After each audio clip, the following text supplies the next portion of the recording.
All right, everyone, good morning. Today is a special day because we got to suggest our own CME code, which is GAD. Should have been GAD-MOG, something like that. But it's a beautiful day out there, and thanks to Singular, I'm able to enjoy it. There we go, GAD. All right, put this on your calendar. June 5th, after Grand Rounds, is the department photo. All residents, fellows, faculty, pretty much anyone who wants to can be there. Bring a white coat if you have one. It's not necessary. So June 5th. All-star nominations go to TICO. They're starting to come in now, so I think we can get rid of this slide. So Wayne Feng nominated Danielle Waltington, facilitating a complex discharge to Georgia. My God, that must have taken some time. So thank you, Danielle. And Mary Gui nominates Tina Lipscomb, another complicated discharge. And all I noted was the phrase congressional complaint against the facility. So good work, Tina. I don't know how many of you saw this, but we now have a Duke Neurology community newsletter. Erica Cummings is now working with the DI committee as our community representative, and the first newsletter that came out that everyone got is really fabulous. I urge you all to read it, and thank you very much, Erica. Promotions: Andy Liu promoted to associate professor, as were Snea and Kyle Mitchell. A little round of applause for all those great people.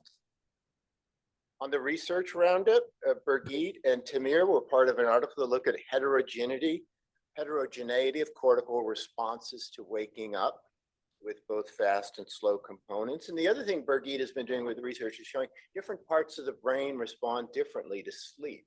That you can have one part of your brain that's wide awake, seemingly while you're sleeping, another part that's quiet. It's not just one big thing. Elijah Lackey was part of a big group of folks in the department. Wrote an article on neurosarcoidosis, and Sina Sasinajad looked at a case of maple syrup urine disease that presented with psychiatric symptoms and then died. So that's a downer. Today, Elijah, I saw Elijah. Is Elijah here? Okay, but there is a, best I can tell, you go to our department calendar, you look up calendar, you can see there's a slicer dicer 5 to 6 with pizza. So all are invited. So I've been wanting to do this, and since I'm almost finished doing Grand Rounds, we're going to do today's quiz. This is from Daniel Kahneman's book, Thinking Fast and Slow. As you know, he died a few weeks back, age 90 something, right? So I want people to come up with the fastest answer. Who can answer this question quickly? A bat and a ball cost $1.10 total. The bat costs $1 more than the ball. How much does the ball cost?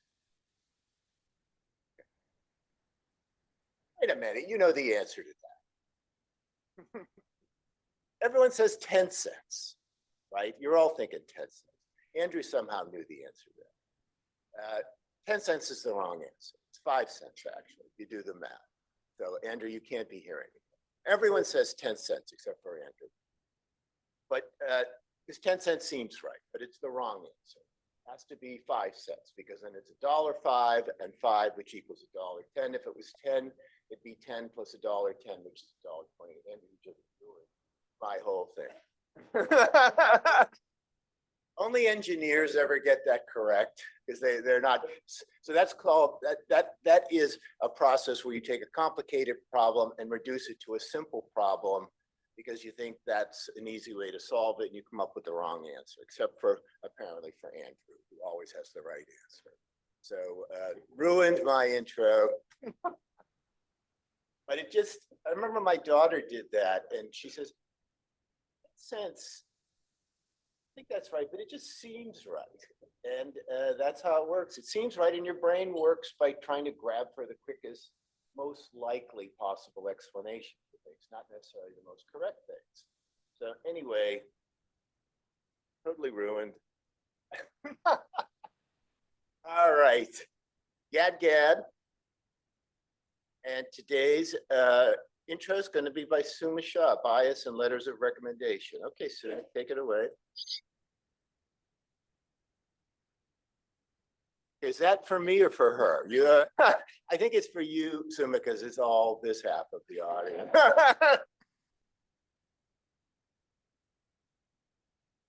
All righty, good morning, everyone. I am going to continue our Duke Educators Academy and Neurology presentation series with hopefully what is a timely topic as we go into yet another academic year, and as many of our medical students are thinking about applications to residency programs, and certainly on the other side of things as residency program leadership to give a little bit of perspective. So I'm glad you started with Daniel Kahneman's work, because bias is really the name of the game. We'll keep this fairly short for today, which is that I'm going to go through the problem, what it is, and then what potential solutions there are. The background. Well, we all know that letters of recommendation are important for residency, for fellowship, for beyond. And we also know, certainly in the program leadership world and the medical educator world, that our standardized examinations are going through various changes, from pass-fail scoring, for our medical students grading. And so trying to find a way to holistically review an application to be able to better tell what a potential applicant's fit may be with our program is getting harder and harder. So because of that, those letters of recommendation are quite important in trying to really suss out what are the key characteristics of this person applying, and how may they do, and what is their potential for success. There's also a substantial amount of literature that supports that at all levels of training and professional life, there's biases that disadvantage women and people that are underrepresented in medicine. And so acknowledging all of this and trying to be more holistic in our approach to the review process, I'm here to help arm you with some tools to better write those letters. I'm not going to go into the full scope of the literature about where this bias exists, but here are some highlights. On average, letters for men are about 16% longer than letters written for women, for all fields, not just medicine. Additionally, letters of reference for women are 7 times more likely to mention their personal life, something that is very frequently irrelevant for what they are applying for. Letters for women are 2.5 times as likely to make a minimal assurance. They can do it rather than a ringing endorsement. They are amazing. They are stellar. And letters for men are more likely to emphasize accomplishments like skills, the career, the publications, where letters for women are 50% more likely to include grindstone adjectives. They worked hard. And that gets at suggesting that our applicants perhaps worked hard to get there rather than possess the skills to get there. And again, there's this dichotomy that's created. So what do we do about it? Well, I found this wonderful article that was written by a few of our colleagues that came out earlier this year that was very timely for this talk today, which goes through pearls and pitfalls and letters of recommendation for neurology residency applicants. Well, that's very fitting. So I've actually pulled out just a few of the tables here, and we'll go through a few items that you may want to be more aware of as you go through writing your letters. In the pitfalls table, what I've titled here as what to avoid, there's a couple things that I've certainly noticed over the years of reading these letters of recommendation. I've already mentioned that letters have different lengths depending on the background of the applicant. And there is this reader bias that brief letters fail to show interest. And so it would be helpful to standardize the length of letters. And truly, even at a glance, if I get a letter that takes up only half a page, my first instinct is to say, maybe they didn't have all that much to write about. Perhaps there's a lot of formative information or supportive information in there, but that length really does make that initial impact. And if we all standardize to say all letters should be around a page long, that may help us all know that that's the correct amount to fill to ensure that we are supporting our applicants the way we need to. Loading adjectives, describing folks as compassionate or calm, kind, easygoing. Those are terms that are more commonly used to describe women, Black, Latinx folks, and agentic terms like they're intelligent, they're a future leader, are often used more for men and folks with an Asian heritage. Again, literature-based. The other thing that I would caution you all to avoid is describing appearance. I actually remember I had the fortune of having one of my interviewers read one of my better letters to me when I was a residency applicant. And one of the sentences that still sticks out is, "She never has a hair out of place." Well, that's great. I think they were trying to say nice things about me, but truly, does that really matter about what kind of neurologist I'll become? Similarly, always smiling, we run into a lot. And well dressed, we run into a lot. Again, the appearance shouldn't really have a bearing on what kind of qualities they may have in the future of whatever they're applying for. And then finally, personal life. This happens for women as well, which is, oh, they balance their personal and professional responsibilities really well. Again, doesn't really have a bearing depending on what you're recommending them for in most cases. Other things to avoid are arbitrary percentiles. We see this a lot in the residency application world. They're in the top 5% of people I've ever worked with, top 1% of people that I've ever worked with. Well, I don't really know who you've ever worked with. So your 1% may not mean the same as my 1%. And so I do think that's something worth reconsidering. If you're thinking of describing that, try to write it a different way. What makes them in that top percentile? I would heavily urge you, if you're trying to write a strong letter in support of someone, to avoid use of the phrase "despite." That is a implicit bias. You are invoking a negative as you are writing something potentially positive about someone.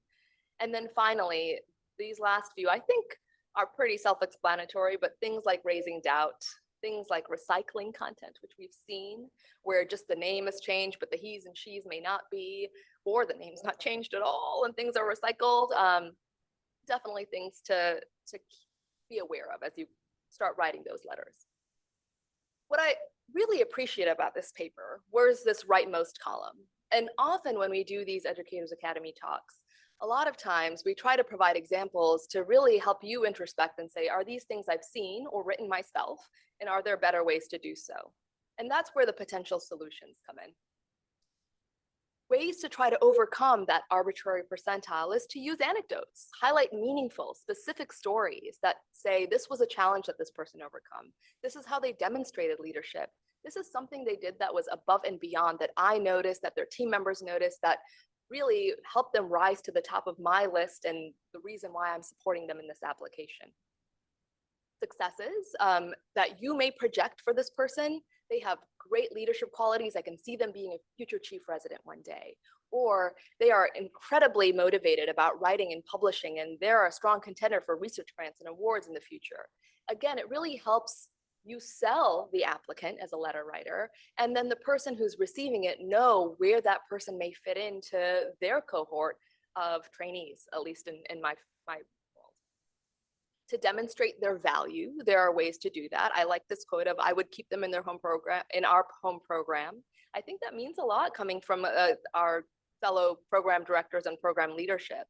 And so that desire to say, we would take them tomorrow, that really says we feel that they would fit in well and would continue to contribute to our successes. And then finally, to highlight skills, right? Rather than highlight appearance, highlight things that may or may not be relevant, like their personal life, highlighting what they did. And so as we go into June and July, where we know we have several of our medical students working on sub-Is with us, this is where it's important as the faculty and the leaders on the team, like our chief residents, to take note of what's being done really well. Keep that log somewhere so that when you are asked later at the end of those 2 weeks to write that letter of recommendation, you can say, you know what, I really noticed that they handled this very complex clinical discussion with poise, and they were able to reassure this patient and their family and take extra time to do so. And I think those are qualities that as I'm reading as the program director, I'm listening for. Finally, this paper and Northwestern's website goes into which adjectives to try to limit versus which adjectives to try to increase. And again, I think this is a helpful repository to have to really ensure that you're picking at the words that are most likely to highlight the successes of our applicants. Finally, if any of you are interested, there is a gender bias calculator. I'm happy to send out the link to the department, but I actually plugged in a few of my letters of recommendation, and it kind of went through the gender bias, and it lists out all the words that are more female associated versus male associated, and I thought it was an eye-opening exercise. Just Google gender bias calculator, it's the first one that comes up. Thanks, everyone.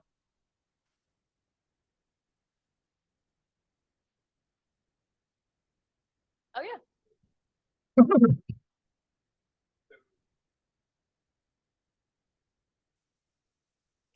That's from Northwestern Medicine.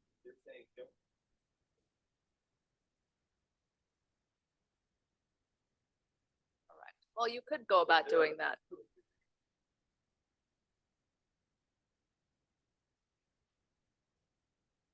Correct. And that's what's historically been done, which is why they're saying, let's leave those out and try to use these.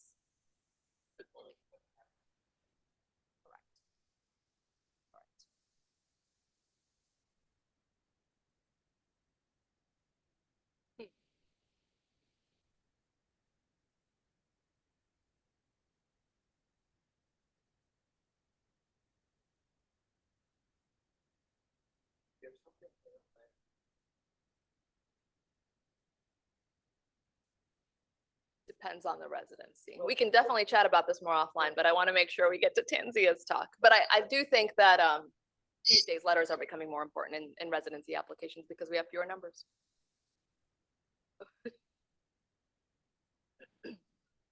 All right. Well, I'm going to stay standing up here to introduce our speaker today. I have the pleasure of introducing Tanziyah Muqeem, who's one of our chief residents and the first in our lineup.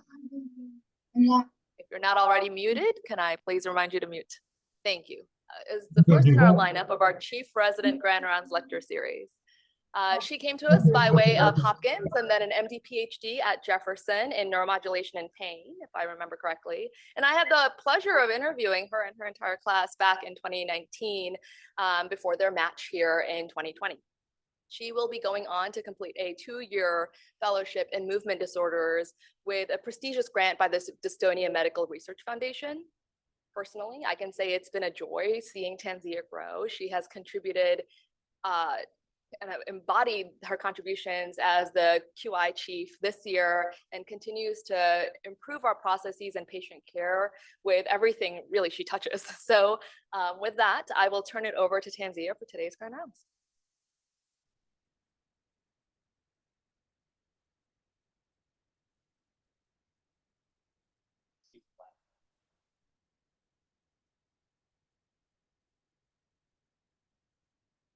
Good morning, everyone. Thanks so much for that really generous introduction, Dr. Shah. Today, I'm really excited to talk to you all about a topic that I've been very interested in for a long time and hope to continue to work on in the future regarding applying insights from neuroscience towards next generation neuromodulation. The outline of my talk includes essentially 4 parts. We're going to talk a little bit about the history of neuromodulation and current applications of deep brain stimulation. In the first part, we're going to review a couple of methods to better understand some basic science literature regarding studying circuit mechanisms.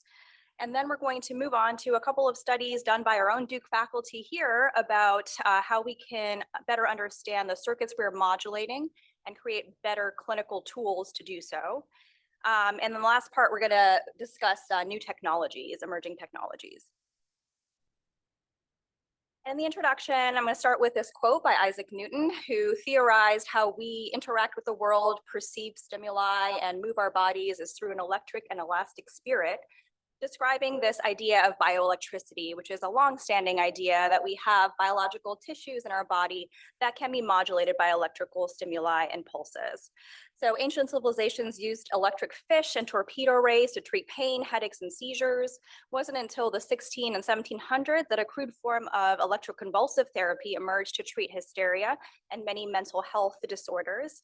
And then in the 1900s, there was more advancement of targeted neuromodulation in the setting of deep brain stimulation, initially for Parkinson's disease, but has expanded to include several other indications listed here, including essential tremor, dystonia, epilepsy, Tourette's, as well as treatment refractory OCD. And the list will hopefully continue to expand over the coming years. However, there are some limitations of DBS. So one is, how do we know that we're targeting the correct region to actually recruit the pathways of interest and modulate those specific pathways? When we're stimulating, we are constantly stimulating and theoretically influencing all of the neurons in a particular region that we've targeted, rather than trying to incorporate cell specificity, as we know that there is a lot of heterogeneity in each individual region of the brain that we're targeting. And when it comes to actually programming deep brain stimulation, a lot of it is very much trial and error. And is there a way to try to come up with better ideal programming parameters from the get-go that allow for better symptom relief? And finally, overall, what is the mechanism? It's been a challenge over the years to try to sort out what exactly occurs with deep brain stimulation, but part of it may be due to a lack of understanding of the underlying circuitry that is modulated with it. So in the first part, we're going to do a brief intro to basic science methods that will set us up to better understand some of the papers that we're going to discuss later on in the talk. So when we're talking about basic science research, how do we actually incorporate an understanding of how we treat patients and clinical medicine into informing our basic science models? So the first thing is we really want the disease pathophysiology and phenotype recapitulated in our animal preclinical model. We also want to be able to better understand how we can probe different cell types and individual circuits at a more granular level. And then we want to be able to assay brain-wide response, theoretically at the mesoscale.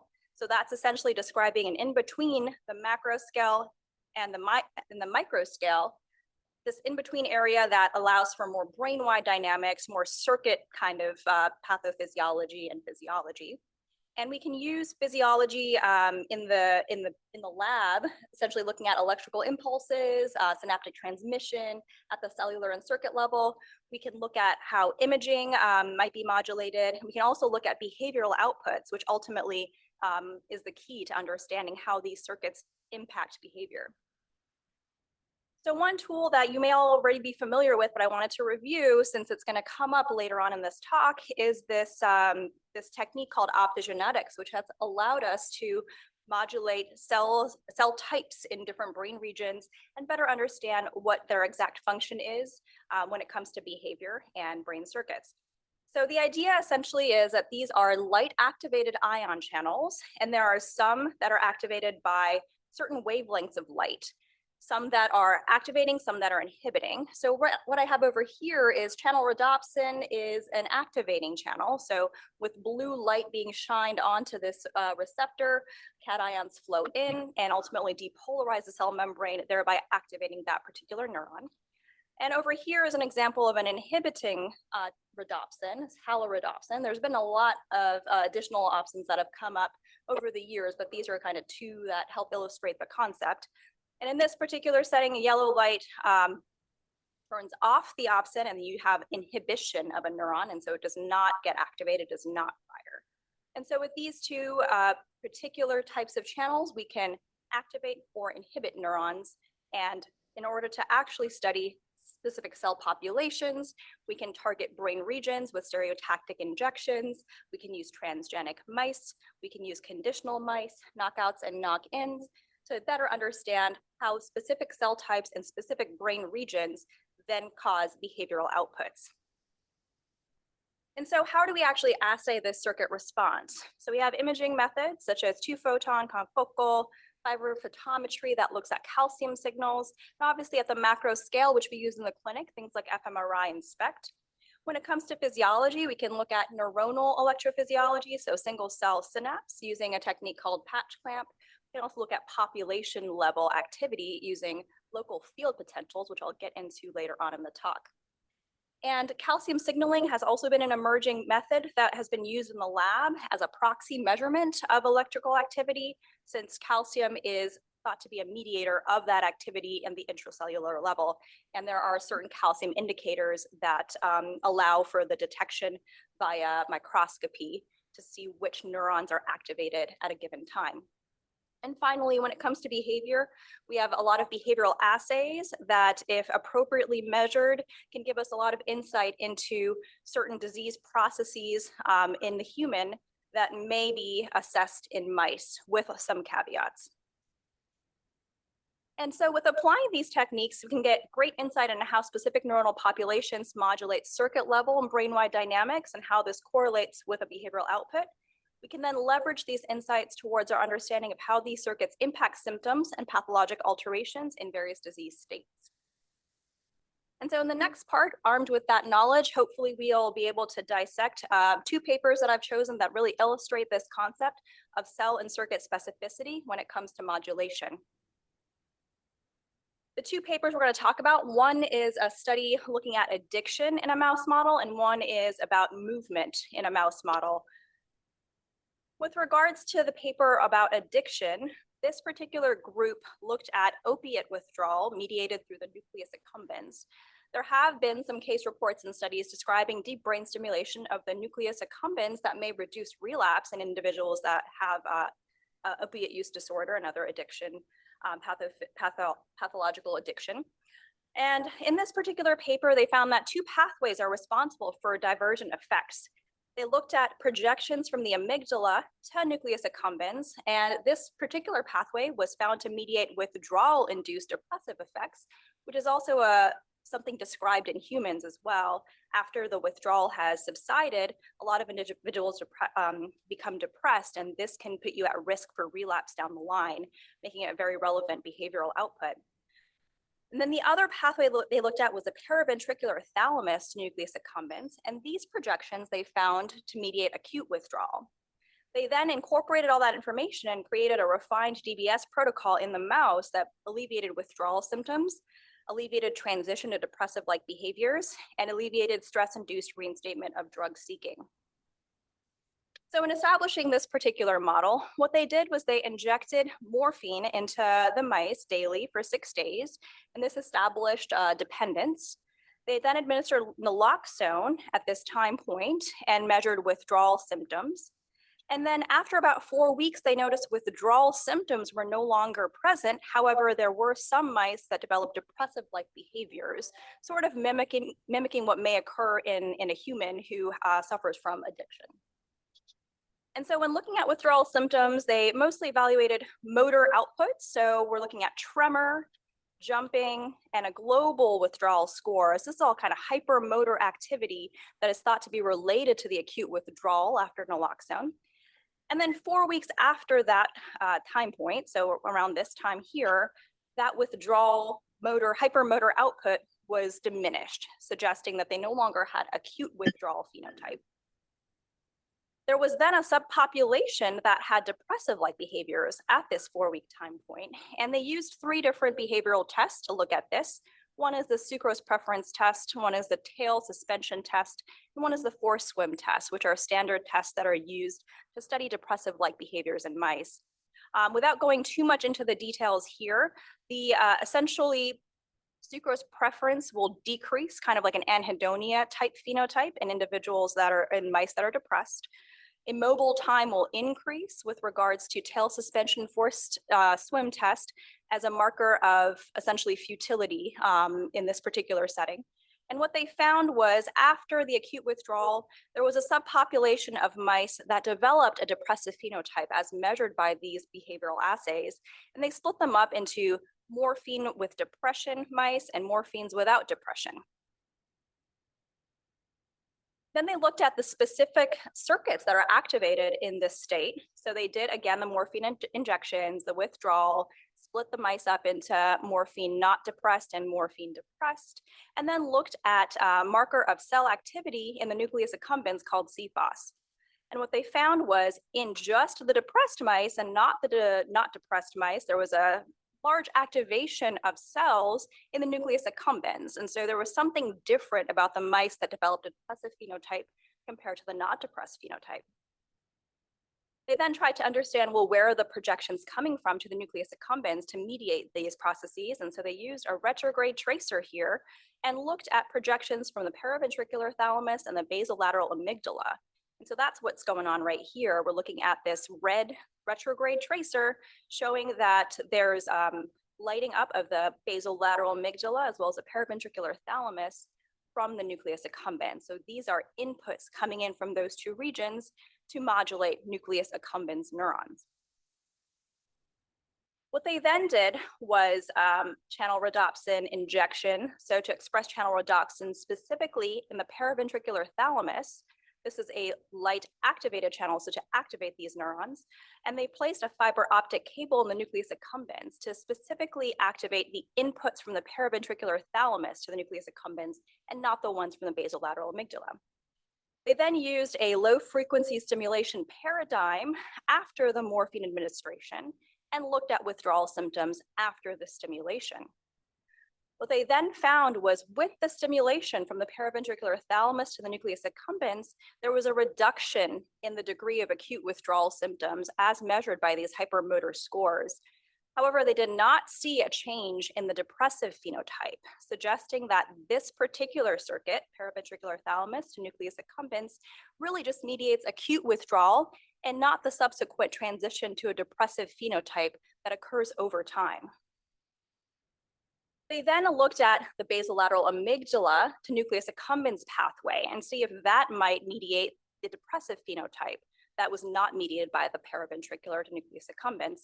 And to kind of understand this, a little bit of background, they found that in this particular pathway in morphine depressed mice, the kappa opioid receptor was found to be upregulated, suggesting that it may play a role in the transition from this acute withdrawal to depressed state.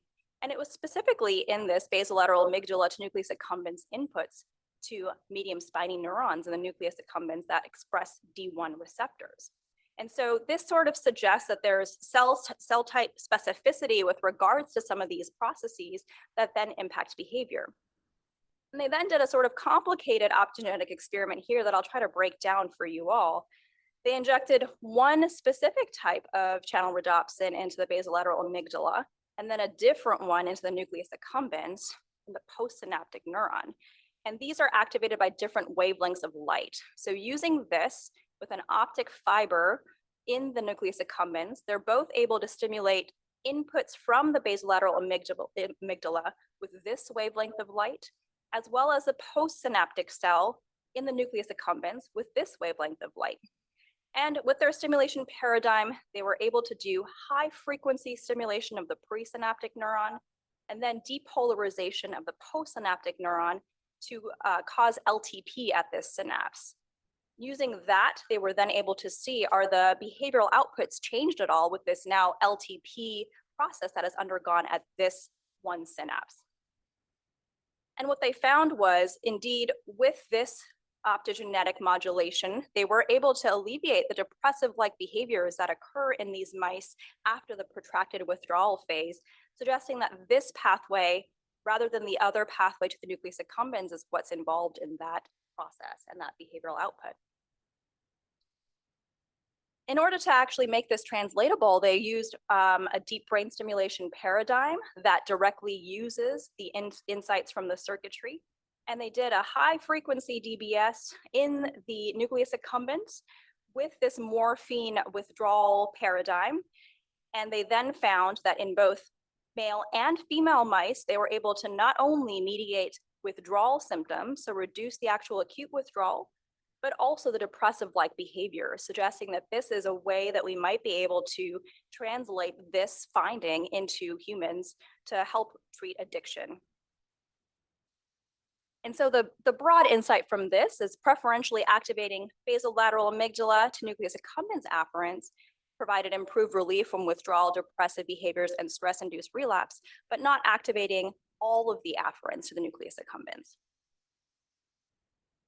Next, I'm going to briefly talk about a paper in the movement literature that looked at how we can allow for long-term motor symptom improvement in deep brain stimulation. Typically, when we have deep brain stimulation, it causes alleviation just while the stimulation is on. But in this paper, they looked at how we can leverage insights about motor circuitry to then cause longer lasting effects that supersede the actual stimulation itself. They looked at the globus pallidus externa, two subpopulations that are needed to mediate this response. They looked at two populations of neurons in the globus pallidus and found that one needed to be excited while the other needed to be inhibited. And activating all of them did not provide the same sort of relief that activating one versus the other did. And I'll get into that in a little bit.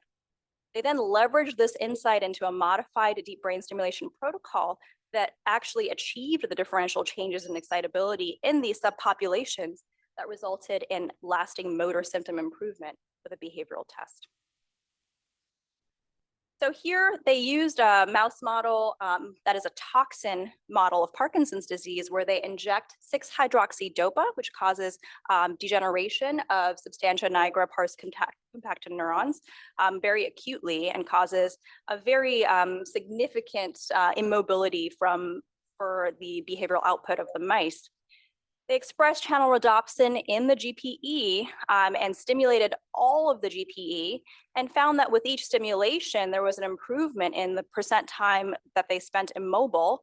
However, this improvement was not long lasting after the stimulation was withdrawn. However, they then expressed channel rhodopsin in just the parvalbumin neurons and found that with stimulation, there was improvement, but after the stimulation was completed, there was a longer lasting improvement in the percent time spent immobile, suggesting that it was not only stimulation dependent any longer. They then expressed an inhibiting channel rhodopsin in the Lin homeobox neurons and found the same thing, where you inhibit those neurons and you get alleviation of immobility that is long lasting after the stimulation has been withdrawn, suggesting that not by activating all of the GPE, but by subpopulations, you can get a differential effect when it comes to alleviation of motor symptoms. They then recorded the particular neurons to better understand how we can leverage an electrical stimulation paradigm to get these differential effects between these subpopulations of neurons. And so they recorded in the GPE and stimulated the afferents onto those neurons with 100 Hertz electrical stimulation, and found that there was no clear difference between the activation of the two populations of neurons in red and in blue, suggesting that this stimulation paradigm does not allow differentiation between the two subpopulations of neurons. Then they discovered that in the first second of stimulation, there is increased inhibition of the blue neurons, but not inhibition of the red neurons, suggesting that briefer stimulation may allow differentiation between these two subpopulations, which is exactly what they saw. With a brief stimulation, they're able to get inhibition of one population and activation of the other. They then used deep brain stimulation in the endopeduncular nucleus, which is essentially the GPI in the mice, and use this new burst electrical stimulation paradigm to see if they can get behavioral output suggesting alleviation of motor symptoms. And what they found, kind of long story short, is that with the burst stimulation paradigm, they got alleviation of immobility with just the stimulation, as well as 90 minutes after the stimulation's been turned off, whereas in conventional DBS, those mice are still immobile. This plot here is looking at kind of an open field locomotor test. And so the lines are essentially motion of the mice in this arena.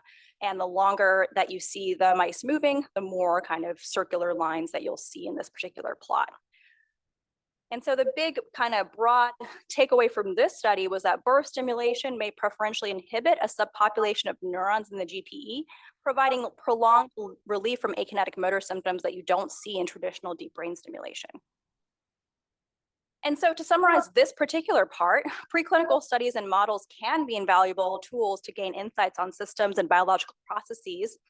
However, the findings may not initially be translatable. That knowledge builds upon itself and eventually becomes such that we can translate it to clinical practice. We are currently in an era of circuit discoveries. Over the last 20 years, there's been a lot of movement in better understanding these circuits in animal models. But then how do we actually piece all of that together and leverage it to the clinic is a challenge that will need to be undertaken over the coming years. In this next part, we're going to talk about a couple of clinical studies that have come out of several projects here at Duke, actually, to discuss applications in clinical neuroscience and how they can be leveraged for better deep brain stimulation paradigms. So the two studies we're going to talk about is a dual target closed loop DBS and then connectomic DBS modeling as ways to essentially create a more precision control individualized deep brain stimulation for patients. In this particular study, we're going to talk about something called adaptive DBS, so closed loop DBS. The long story short of it is that it uses a traditional kind of DBS system. However, it allows sensing of signals inside the brain as a biomarker that then allows just turning on of the stimulator when that biomarker is detected, rather than constant stimulation. And so it uses biomarkers to enhance individualized symptom control. Then the question is, what biomarkers can actually be used to incorporate into this closed loop system? The biomarker that's been studied is local field potentials. And these are potentials that represent population level firing response, as is seen here in this diagram. So individual neurons fire at a certain frequency, and the local field potential allows detection of population level oscillations and responses. And this may be correlated with particular clinical symptoms.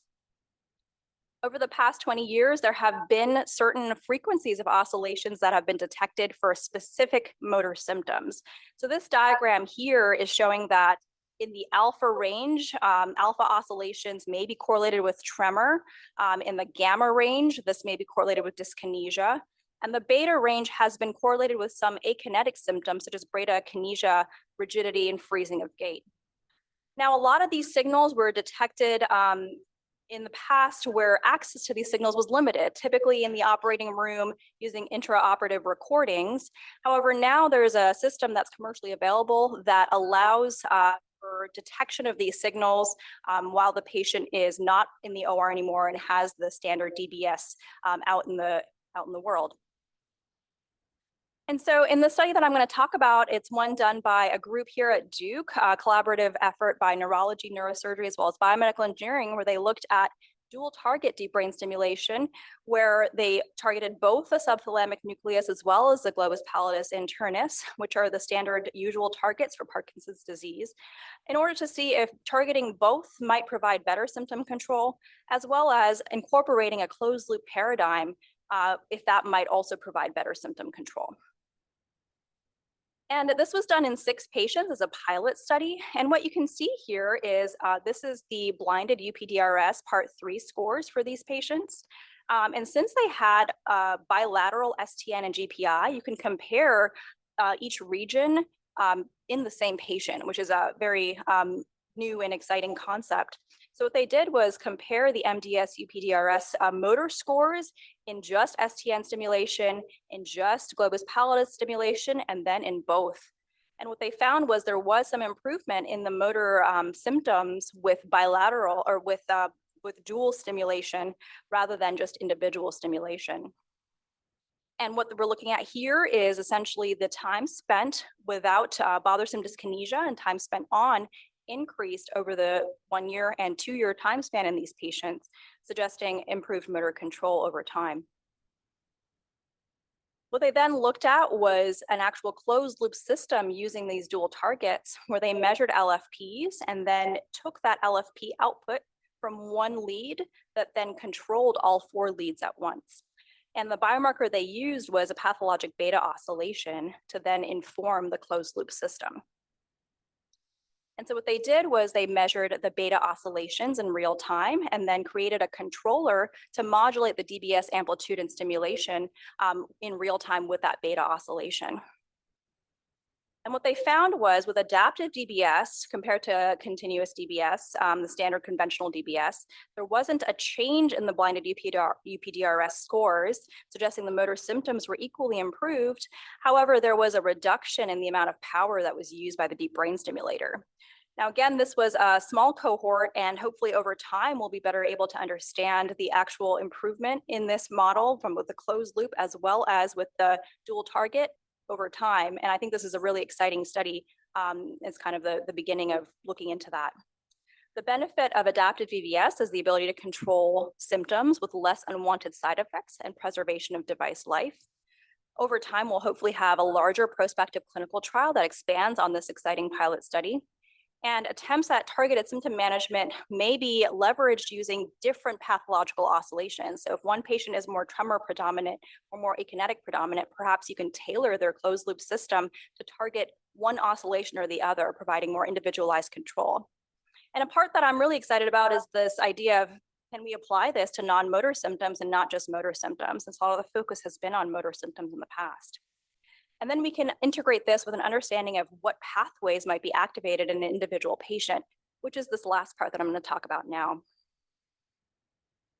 So in using connectomics to better understand pathways of activation, we kind of start with the state of the art. So current stimulation programming does not necessarily consider differential activation of various pathways. And some pathways may be more ideal for motor symptom control while others contribute to side effects. How can we leverage our understanding of neuroscience and pathways to better tailor our programming and placement to improve symptom control without unwanted side effects in a clinical setting? So Dr. Cameron McIntyre, who's here at Duke, has been working on this for a very long time and has come up with various models that allow us to understand how DBS placement and activation causes the pathways to be activated with regards to the DBS field. So what he's able to do is use an anatomic model derived from an atlas and superimpose this on patient radiographic images. Then is able to overlay axonal tract models, our basic understanding of the neuroanatomy of these pathways. And then using an equation is able to look at how the stimulation of the deep brain stimulator lead causes those pathways to be activated in a differential way, depending on which contact is active and where the lead is actually placed. And so what's interesting here is you can essentially model in the same lead, if you activate one particular contact versus another, how does the pathway activation change as you ramp up stimulus amplitude? You can look at different pathways and see how, if you ramp up stimulation, what recruitment do you get over time? And if you change the contact, how does that change the field of activation? And you can also assess lead placement, best active contact, field of pathway activation, as well as ideal programming settings. So in kind of piecing all of this together, I've kind of talked about a few different things, and my vision for this is really a neuroscience-informed neuromodulation paradigm for patients to improve symptom control. So we can use our understanding of ideal brain region targets with cell specificity from animal models, which is that first part that we talked about, and using animal models to create directly translatable applications. So in both the studies we talked about, they then translated it to an electrical stimulation paradigm that may be more allowable to translate to humans than the optogenetic light stimulation paradigm. Once leads are implanted, we might be able to use connectomic models, which estimate which contact allows for best pathway activation, and may also allow correlation of pathway recruitment and type of symptom that's being controlled. And then we may also be able to create a closed loop system tailored to a patient's particular symptoms using a cell-specific stimulation paradigm, understanding how our stimulation differentially activates or inhibits cell populations, and using pathologic oscillations to create a closed loop system for better symptom control. And with all of that, my hope is that we can reset brain circuit dysfunction and apply this across a myriad of brain disorders, both in neurology as well as psychiatry moving forward. And here are my references. And before I open up for questions, I do want to thank a lot of people here. So thank you, everyone. I'm going to be happy to take any questions.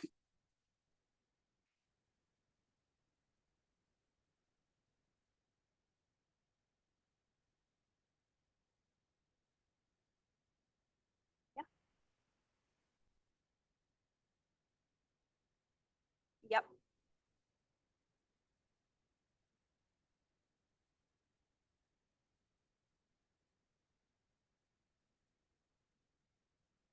Yeah, I mean, I think my goal was to present that if we do mouse research properly or appropriately, it may actually provide a lot of insights into how we can start to understand the pathologies in humans. And I think it really starts with knowing what you're studying. So creating an ideal model, having the correct outputs so you know what you're measuring, and really understanding some of the limitations when it comes to, well, which cells are expressed in humans that may not be in mice or vice versa.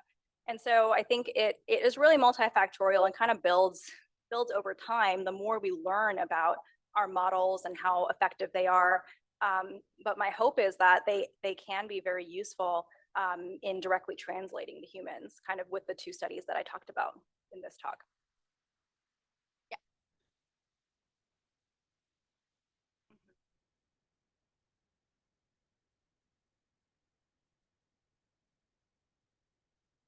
Right.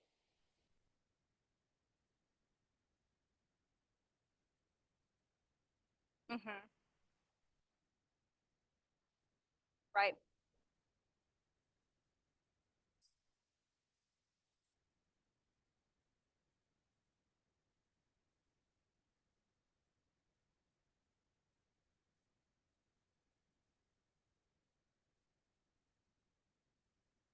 Right. Yeah, and I think that's a great point. One of the limitations of the study is they did look at what seemed to be more chemical dependence, right? So the actual dependence rather than addiction, which is, I think, the distinction you're trying to make. The part of the paper I didn't mention was they did then look at the mice that had the depressive phenotype and not depressed phenotype, and saw if given a stressor, is one subpopulation more likely to relapse than the other. And they found that the mice that had the depressive phenotype in a stressed situation were more likely to relapse and seek morphine than the other. So I think that starts to play into a little bit of the pathophysiology in humans. Like, is there certain risks in humans that make them more susceptible to addiction versus another? And so that longer term kind of, I guess, more mood related dysregulation may be part of the question that you're getting at.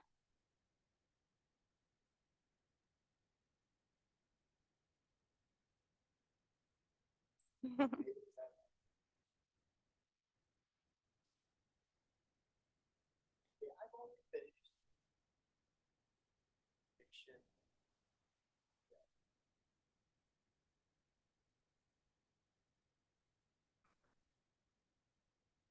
No, that's a great question. I think, pain is so multifactorial. There's obviously, a lot of plasticity mechanisms that underlie kind of central pain that we don't entirely understand. You could think of Yep. Yeah, absolutely. as well as. Yeah, no, for sure. And I think it goes so much beyond the actual peripheral stimulus, right? So I think that there's a lot that we don't understand about the central mechanisms of pain, why some people develop chronic pain and others don't. I think that that is an active area that's quite interesting. With regards to the overlap with addiction, it's possible that the same risks that make someone, I'm just speculating here now, same risks that make someone susceptible to chronic pain may also make them more susceptible to addiction. So whatever those central mechanisms are might have overlap. And if we can try to understand which regions are affected or which receptors are involved, I think we can start to answer that question a little better.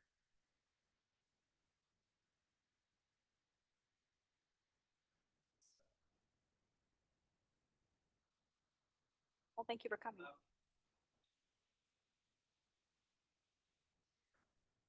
Yeah, yeah, it's a great question.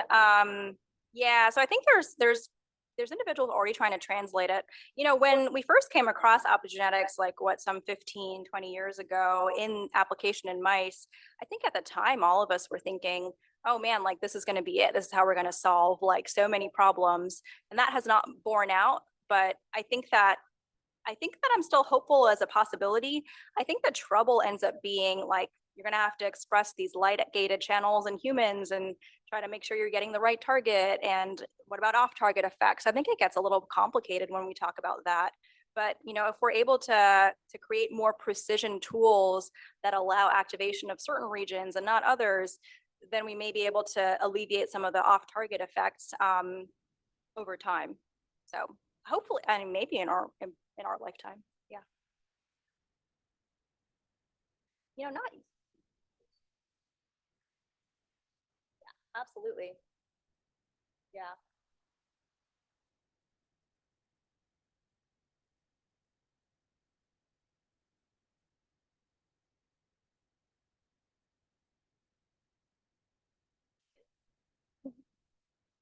I can't answer that because you're already also impressive to me. I think that's the joy of really training with people that you feel inspired by is that everyone has their niche, everyone has the thing that they're passionate about, and I think that makes it exciting. Not everyone's interested in the exact same thing, and I love that diversity about our program.